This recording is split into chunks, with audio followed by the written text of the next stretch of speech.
All right, so this is going to be a review of Bullet Train. I saw it early, had an early screening last night. There's plenty of people in there too. It's pretty packed, and everybody seemed to be enjoying themselves. I'll say how I feel about it in a second. It's directed by David Lech. So Brad Pitt plays Ladybug, and he's on this train, the Bullet Train. It's supposed to be a simple job of him just grabbing a briefcase with a blue train on it. But things go crazy as they tend to do with him because he has really terrible luck. That's why his name is Ladybug. It's supposed to be an opposite thing. It's supposed to be ironic. Things kind of like lose it with this train, and like the person that's behind it all, they have to like kind of take him out and things like that. It really goes just like crazy on this train. I really like this movie. I have a couple issues. I'll get to them, but I mean, it's shot really well. I mean, it has a lot of style. It's kind of like over exaggerated and things like that, especially in these like flashback scenes. It kind of feels like an adaptation of like a comic book, right? Especially with like the very low realism with some of this stuff, and we'll get back to some of that. Um, it does kind of feel like that, like a Sin City or something like that, right? Like one of the characters that they go into kind of like a backstory of, he does this thing where he puts his revolver on his arm and he like rolls it before he shoots somebody, like really really stylized, and I actually really like that. The action is all well shot, well choreographed. I mean, even just from the trailer, you could see uh, it really does feel like they're like throwing each other around the train and like punching each other in the face and throwing things at each other. You really feel the impact of every hit.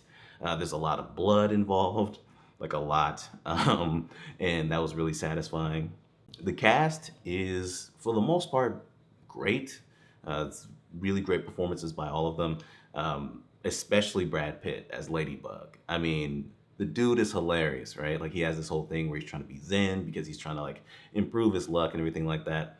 And he's constantly getting in these situations to where like, you see like little, flashbacks and things like that, where he'll just be somewhere and it'll be like a simple thing and somebody ends up dead, maybe even everybody, right? The dude is just, he really does have bad luck, especially when certain things get revealed of, him being on the train and what's really going on. It's like, yeah, he's definitely got a point when it comes to like constantly complaining about his bad luck.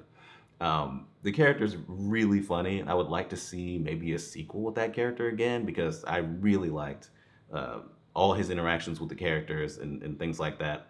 He had a really good, kind of back and forth with Sandra Bullock's character, who's his handler.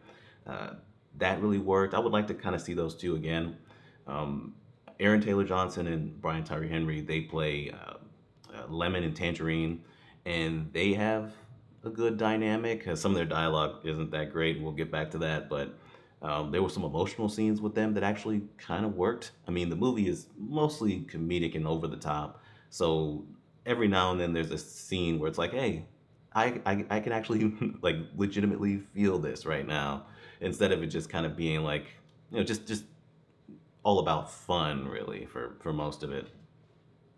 And I thought the climax and dealing with the final villain and all that, for the most part, I thought was really good, especially with the reveal of everything going on and why they're on that train and the strings being pulled, to get them there. So that's the positives. I still I think the movie was really good. um, Negatives. And this first one, your mileage may vary on it. You may not even care. But there is a suspension of disbelief that is incredibly high. I mean, once they get on this train, like it seems kind of normal, kind of, even though they're all kind of standing up in the middle of the aisle and like going all the way through the train. There's that one scene that's in the trailer where the lady tells them to be quiet because it's the quiet car. Other than that, there's no rules. Like they can just do whatever. Characters just get gunned down as nothing. There was a character early on that had to like cover their gun to make sure they didn't make any noise. At a certain point, they're just blowing each other away. I mean, just unloading on it on other characters, and it really is crazy, right? Like it's lawless on that train. And Aaron Taylor Johnson, I'm pretty sure he was Tangerine. He does a certain thing at a certain point in this where I was like, okay, this is no version of the real world, right? Like this is a comic book, this is whatever, because we are in no way in any form of reality. Like this is another dimension or so another universe or something. Because I mean, they do certain things and it's like, really, there's no consequences at all. So there's that thing, and I can see people be like, "Oh no, it was a movie, whatever." That's kind of the tone that they're going for. It's like, all right, cool, whatever, that's fine. Um, Lemon and Tangerine, because the movie feels like it's funnier and wittier than it actually is. And so characters will get in certain conversations, like early on, Lemon and Tangerine will get into conversations about their names being Lemon and Tangerine, and characters will be like, "Really, like the fruits?" It's like, Brad Pitt, your name is Ladybug, bro. Like you guys all have like weird like code names, right? Like there's no need to do that. You know, what's it called? Lemon and Tangerine early on are getting into like backstories of certain things, telling the story while it's happening. And I was like, is this a Guy Ritchie movie? Because like this is a little bit off. Like it wasn't really fully working for me. So there's that, and then also there's this thing where the movie feels like it needs to throw in this kind of quirky character personality trait for Lemon, Brian Tyree Henry, and it's that he's really into Thomas the Train. It's just, I won't say everything that happens with that, but that is a thing throughout the entire movie. And I was like, even in this movie, that feels like that's too much. That feels like it's too far, right? Like you're trying too hard there. There was never a point where I really laughed at it. I either ignored it or I kind of rolled my eyes. And it really is throughout the entire movie. Uh, so there's those things which I can kind of get past, but there's also this character. He's in the trailer. He's going after Brad Pitt because something that happened at his wedding, and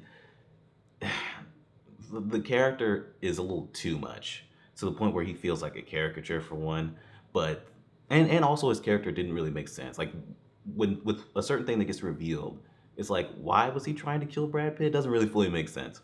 But the actor really stuck out to me as being bad, right? And it's partially the character, it's partially the writing, but he really stuck out because of how good everybody else was too. If everybody else wasn't as good as they were, I probably wouldn't think about it too much. I'd just be like, kind of a weak performance. But he really stood out because of how good everybody else was. It almost felt like stunt casting. It almost felt like this person was not an actor. I don't know who he is. I didn't look it up, but it kind of felt that way. Also, there's another casting choice for the big bad, the final villain, and I started laughing, and other people started laughing, and I don't know if that's the reaction you want for this character. Of all the characters in this movie, this one's kind of serious, right? And it has like a serious backstory as a legitimate threat, and it felt like I was being trolled. It's like, well, we're gonna cast this actor, which will definitely get a response from the audience, but we still want you to take him seriously. It's like, well, I really couldn't, right? It felt off for me. It just didn't work. That being said, I still think it's a really good movie, right? Not quite great, but really good, and it's enjoyable. I think people will definitely like it. So I'm gonna give it a just awesome. I'll give it to my second to the highest rating. Those little things that I talked about keep me from really being completely enthusiastic and giving it my highest. But I did have a really good time in the theater, and I do definitely recommend it. But that's it. That's Bullet Train, and we're done.